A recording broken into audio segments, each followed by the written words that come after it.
Hi guys, Carmine Bufano. Today I'm going to show you how to create an internal shared network in Openstack. And I'm going to log into our test cloud. It's Openstack Icehouse, and let's log in. All right. So in Openstack, when you have one shared network usually, right? It's a public network. It's where your floating IPs are or come from and are assigned to. It's where you create your neutron routers. It's where you assign floating IPs, but you really can't put in an instance directly on it. All right. In some places, or sometimes rather, it helps if you had one network that spanned many tenants. So for instance, let's say you have a web application you want to make available to all of your tenants on your cloud. Or for instance, the way we use Openstack is we create a new project for each one of our clients, and we run all of their web servers on that. So if it's a domain controller, or it could be a web server if we're hosting their website for them. But sometimes if you want to make a web application available to more than one client, you would then have to create an instance of that web application on each project, and it becomes kind of a pain. So sometimes it helps if you create one shared network that spans several or all of your projects or all of your tenants. I know there's different names for them, but they're basically just isolated projects. All right, so I'm going to show you how to do that. The way we do it, the way we've done it, is we create, first we'll create a project and make it, we'll call it administrative services, and that's what's going to own this network, because we don't want it to be owned by any particular tenant, because we don't want them to have access to or be able to change the network itself, right? So that's what we're going to do right now. Let's create administrative. The name's not too important here. All right, and now here you want to add yourself, and you want to make sure you're an administrator. Okay, there we go. Create project. Great. So now we'll switch over to that project. Okay, and this is just like any other OpenStack project. Let's take a look at our topology. All we have is the public network here. Okay, but what we're going to do is go into our administrator panel, and we're going to create this network there. Okay, so we're going to say create network. You can name it whatever you'd like. We're just going to call it shared resource 1. You can create more than one, and we're going to make the owner project of this network, we're going to make it shared resource. I'm sorry, administrative services. All right, now the key to this is just clicking this shared and to make the network shared. Okay, you don't want to click external network. That's going to screw a lot of stuff up for you if you do that. Okay, we have our layer 2 network created. We want to add a subnet to that network.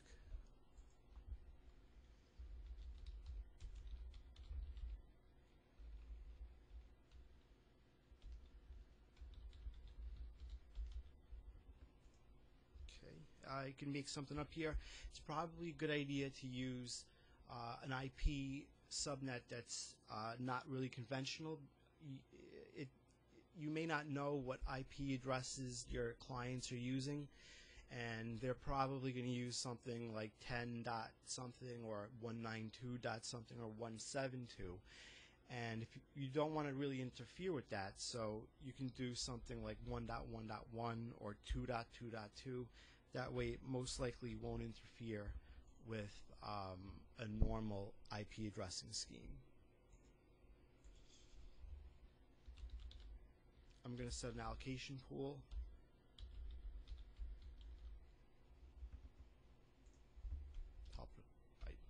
right instead of putting a dash. You can put a DNS server if you'd like. I don't think we'll really need one. And that should do it. Okay.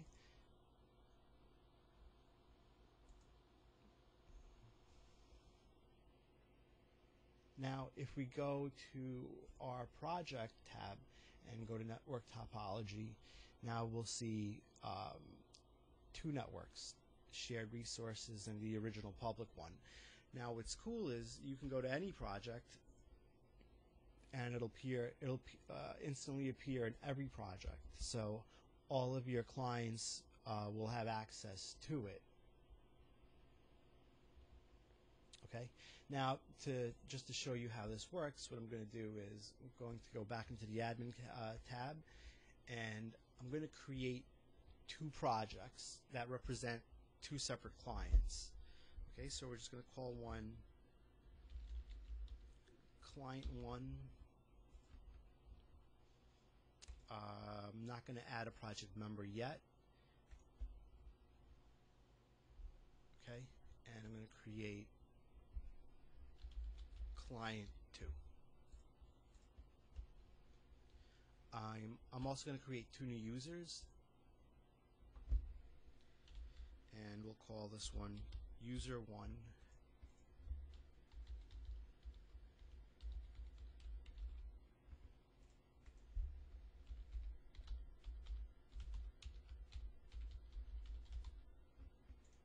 okay, and we'll map user 1 to client 1, and he's just a regular member.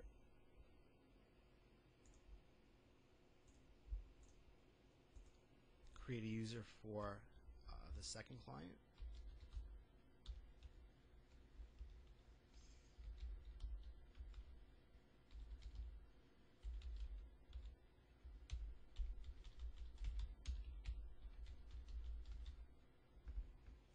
And we'll map him to client 2, also a regular member. Great. Now, what I also want to do is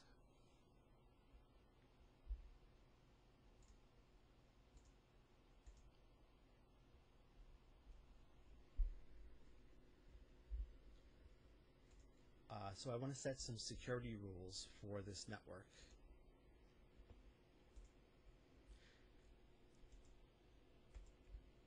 Just so that tenants from different each tenant will be able to have access to whatever resource you're putting on this network. Now, the resource you put it on the administrative services. So let's say you want to run maybe an NFS storage service. You would build that. You would put that instance here and connect it to this network, and then when your clients log in, they would have access to that service on this network as well. So in order to be able to give access to it, we're going to just add some security rules. Right now, I'm going to open all the ports up. You probably don't want to do this in production. Just for the purposes of this demo, though, I'm just going to say all. So I'm going to say all ICMP, which is pinging, all TCP, and all UDP. Okay, so that should cover it all up here. Okay, so now let's log out. Okay, and I'm going to sign in as user 1. Okay, and what I'm going to do is I'm just going to quickly create an instance. So see now, client 1, user 1 has access to both networks. So just to show you the connectivity, what I'm going to do is create a router. I'm going to put an instance on each of those, on each tenant, and I'm just going to ping each other.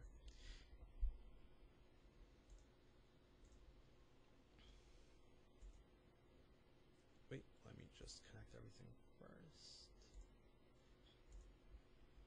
So I'm going to set the gateway for the router to the public network.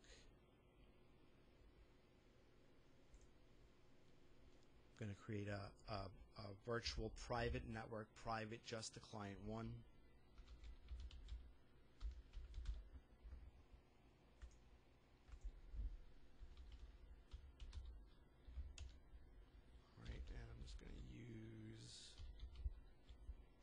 10 subnet. Okay, and I'm going to put a public DNS. And I'm just going to connect this to the interior side of this router right here.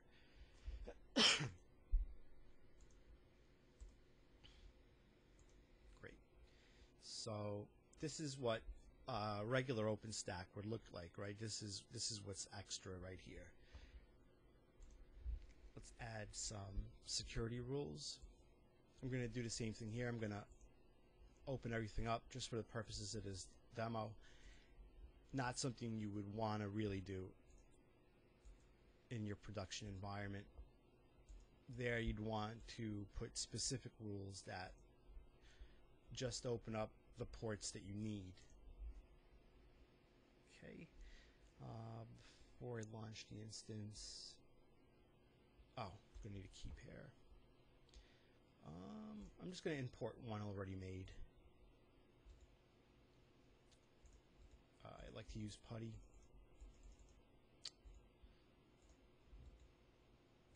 Copy. Okay.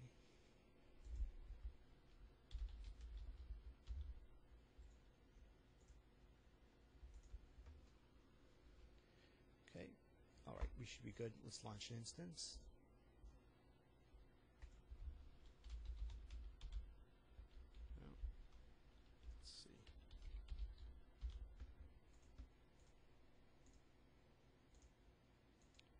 I'm going to make it an Ubuntu instance.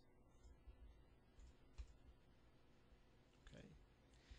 And all right, so on this instance, we're going to give it two network interfaces. For the F0 interface, we're going to put it on the private network we created. And then for the second interface, we're going to put it on the shared resources. This is the one that we initially created that spans each of the tenants. All right, and we'll launch that. While that's building, we're going to log out of client 1 and log into client 2, and we're going to do the same exact thing there. Okay. Sure. All right, so just to show you, client 2, same exact thing. Okay. Just going to quickly create a router and a network.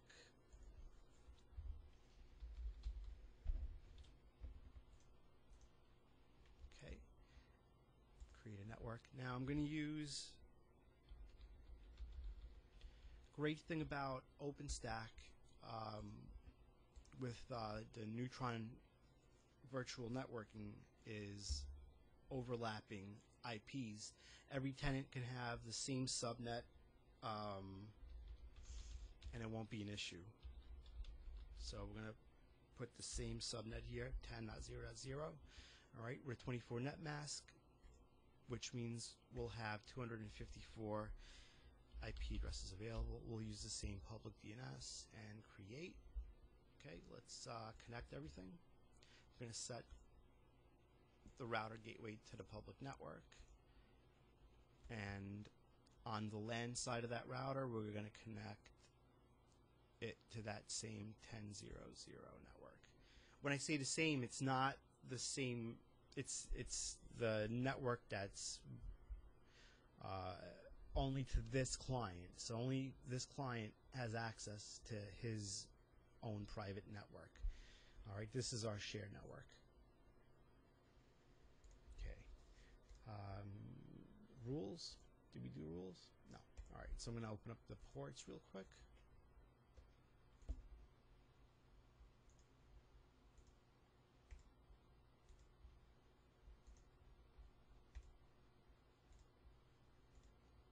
Okay.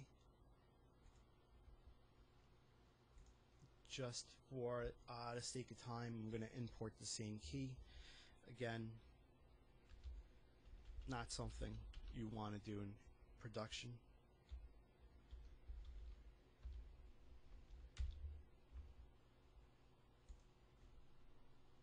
But for the purposes of this video, that'll work just fine. And we're going to launch an instance here as well. So we'll call this one Pinger 2. Okay. Now, what you're going to see is when we log in, they're going to have the same IP address on the 10 network because they're both isolated from each other, and they won't be able to speak with each other. On the shared network, however, they will have different IPs, and they will be able to speak with each other.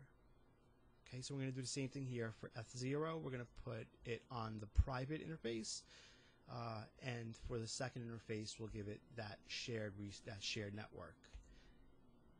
Okay, so now that's building, and let's go back to client 1. That one should already be built. Let's take a look. Now, what you can see here is it gave it its IP on a private net 10.0.0.2, and on our shared resources it's 1.1.1.100. Okay. There's our instance. Let's associate a floating IP and log into it. So there we go.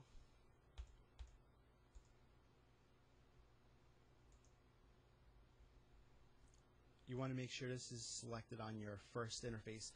By default, when Openstack launches a new instance, it will only bring up the first interface, and once you log in, then you have to manually activate the second interface. That's at least what I found with a lot of the images, like Ubuntu, CentOS, Fedora. The pre-made QCOW 2 images are like that. All right, so we're going to associate this. That was 190. We should now be able to log in. Let's look for my key here. I think this should be it. Okay. Cool thing about PuTTY, you can save the key, and I like to fill this out. Then all I have to do is type in the last 3 numbers. Okay, and let's log in.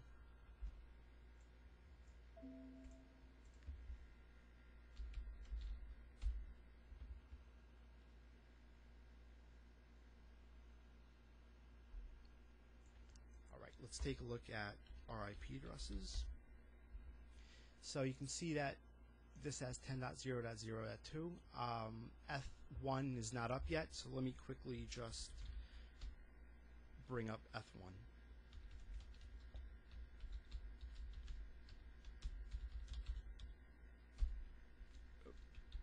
Learn how to type.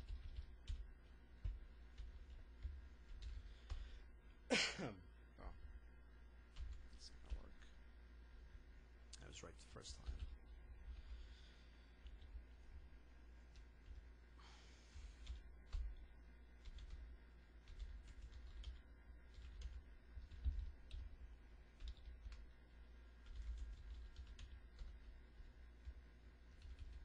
Just copying the configuration file for F0 to F1. Yes. Okay, I should now be able to bring up the second interface. Okay, there it is. And now if we do a config again, you can see that F1 is now up with its IP address 1.1.1.100. Okay, let's log out and let's log in as user 2 on project client 2. This should be finished building as well. Now look at the IP address here.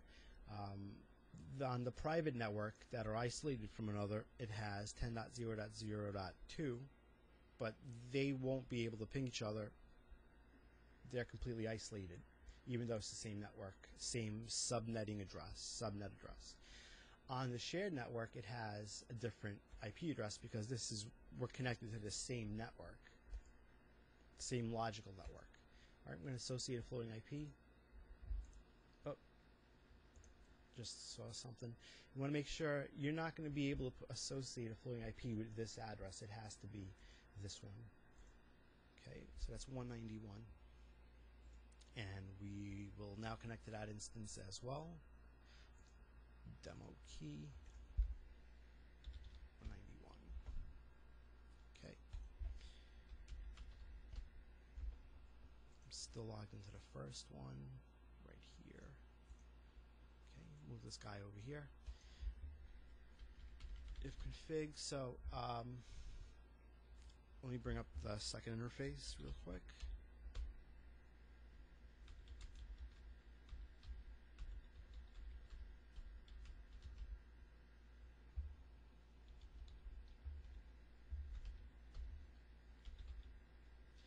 There you can see just the configuration file for F0. We're going to copy it to F0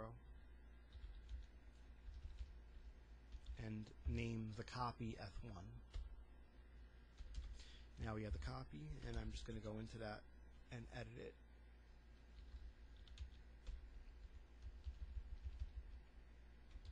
Make it correct. That's it. Alright, bring up the second interface. Now when I do config, you can see that it has a 1.1.1.102. Alright, let's try to ping this instance. So 100 is this IP address here. And there you go. So I'm going to try the reverse. Obviously it's going to work. If one can see one, the other can see the other. And there you have it. Since we open all the ports, we should, I don't think this is going to work because we need a key, but I'm going to try to SSH. It'll ask for a confirmation, I think. So we're going to SSH to 1.1.1.100. Learn how to type. Yeah, it sees it. It doesn't have the key. It'll fail, but I think you get the point. Alright, and that is it. So that, like I said, that's very useful. And you can build as many of these as you want. You can have one for, if you want to have, if you're running Windows, you want to put a domain controller, and let's say one of your clients has his departments broken up into different projects, and you want to use same domain, the same physical domain controller, then you can put it on there, and that would solve that problem. Or if you have a billing web application that you want all of your customers to have access to, you can create another one. You don't even have to run it on the same network. You can create as many as you like, or that your infrastructure will handle. Alright, thank you for watching, and I hope you enjoyed it. Have a great day.